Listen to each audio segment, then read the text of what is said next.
It's now time to head over to Folkways FM for March 2024's Almanac. The warmest of welcomes to March 2024's Almanac. Irish, Marta. Welsh, Mouth.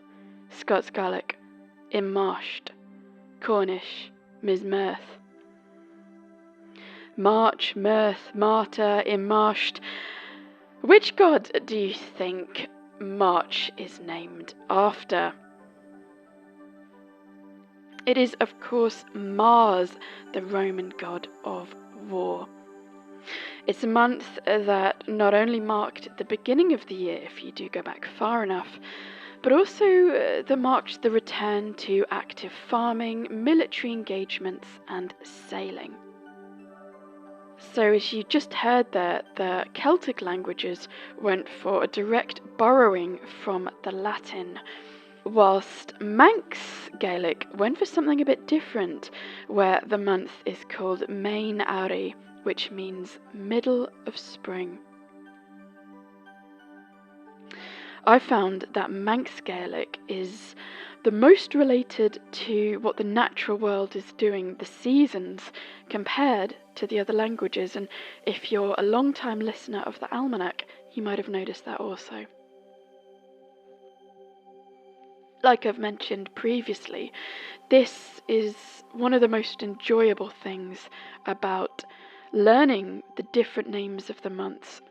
Names can put you more in touch with where we are in the seasonal wheel. In Old English, March was known as Hredmanath to the Anglo-Saxons, and it was named in honour of a pagan fertility goddess named Hrether. Her name eventually became Lide in some southern dialects of English, and I spelt that because I'm not sure of the pronunciation. I've never heard it pronounced. Lide, is that Lide, Lede, Lide? I'm not sure. If you know, get in touch with me. But yeah, Lide month or Lide month was still being used locally in parts of southwest England as recently as the 19th century. Isn't that interesting? As recently as the 1800s, this link to Hrether was still present. All hail Hrether.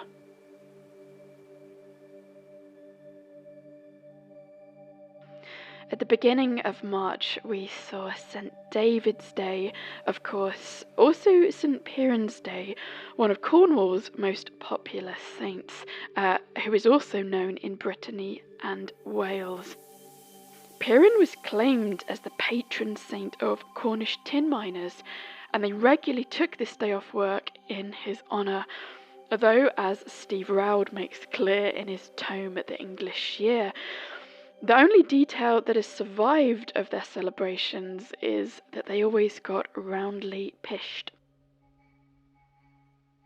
The 17th of March, of course, is St. Patrick's Day, the patron saint of the Emerald Isle. He's famed for bringing Christianity to Ireland, as well as driving out the so-called snakes. It is extremely good news in that the spring equinox is just around the corner. To be extremely precise, this year it falls on Wednesday, the 20th of March at 3:06 a.m. Spring, I am ready. This year Easter falls on Sunday, the 31st of March.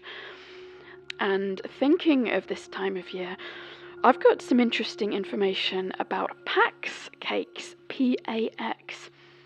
In 3 Herefordshire churches, those of Sellock, Hentland and King's Capel, a custom that may be 500 years old takes place every Palm Sunday.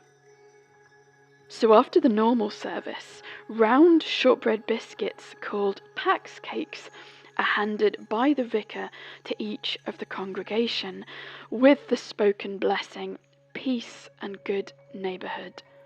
These words were also stamped on the cakes, along with an image of a lamb.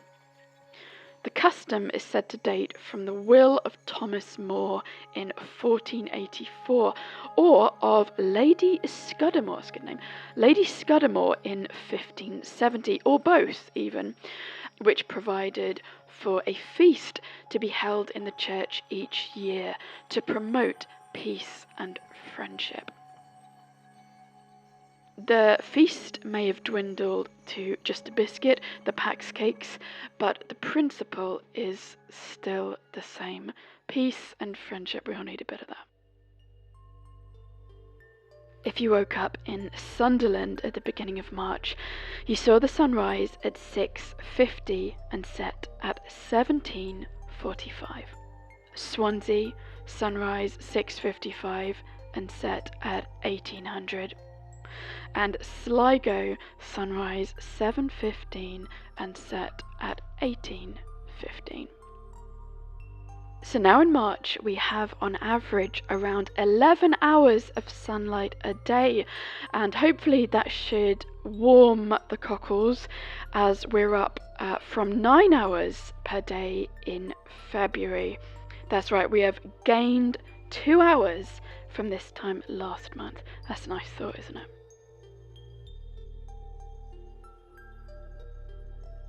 The moon is new on March the 10th, whilst the full moon is March the 25th. This year, March's moon is known as the egg moon. So the names for each month can change year to year due to the lunar calendar and where in the month the full moon falls. I'm going to pay a bit more attention to this to make sure it is right for each year. So yeah, this year, 2024, our full March moon is the egg or Easter moon, with other names from these islands including the budding moon, new shoots moon, seed moon and the growing moon, all evocative allusions to spring. Looking to the March skies, you can see the unmistakable Orion, who follows the distinctive pattern of Taurus across the sky, while high above them bright stars Capella and the twins Castor and Pollux, the Gemini constellation, remain high in the sky until late in the evening.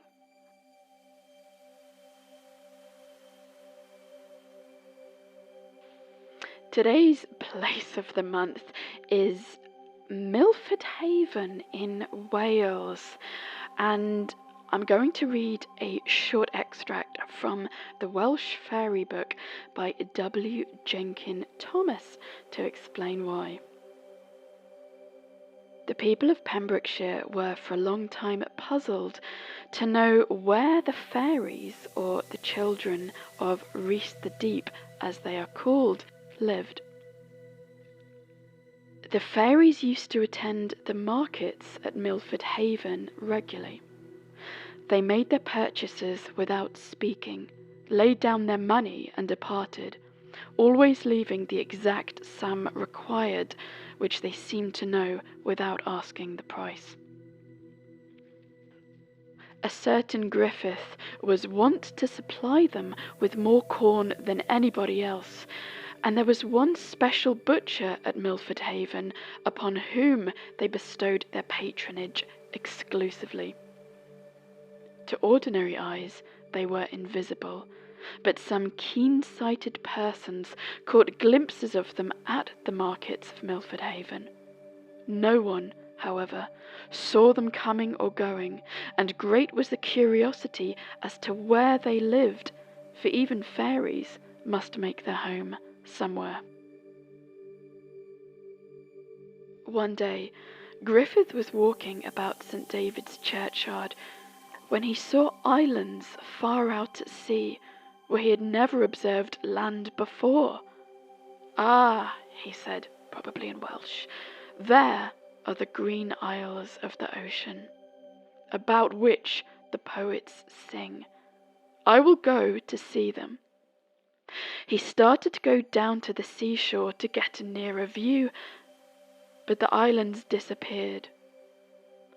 He went back to the place where he had seen the vision, and he could again see the islands quite distinctly, with houses dotted here and there among green fields.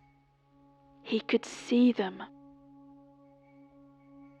Now, Griffith was a very acute man, so he cut the turf from which he espied the islands, the turf he was standing on, and then he took it down to a boat.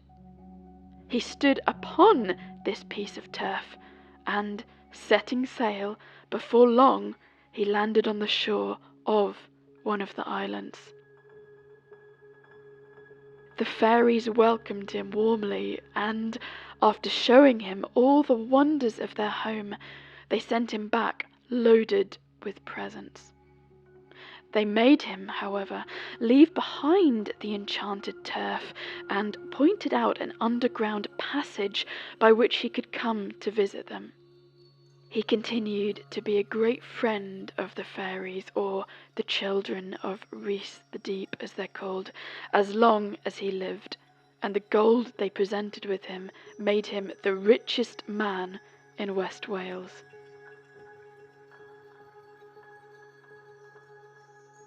An interesting passage there about the green isles of the ocean.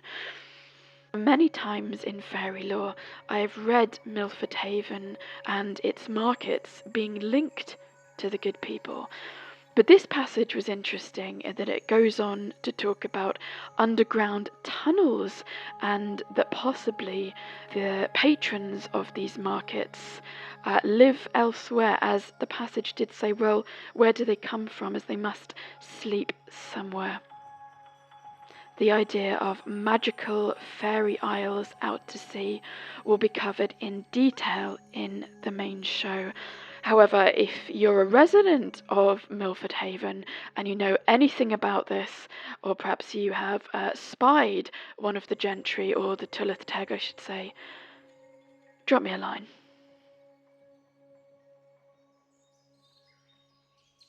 This is Lines Written in Early Spring by William Wordsworth.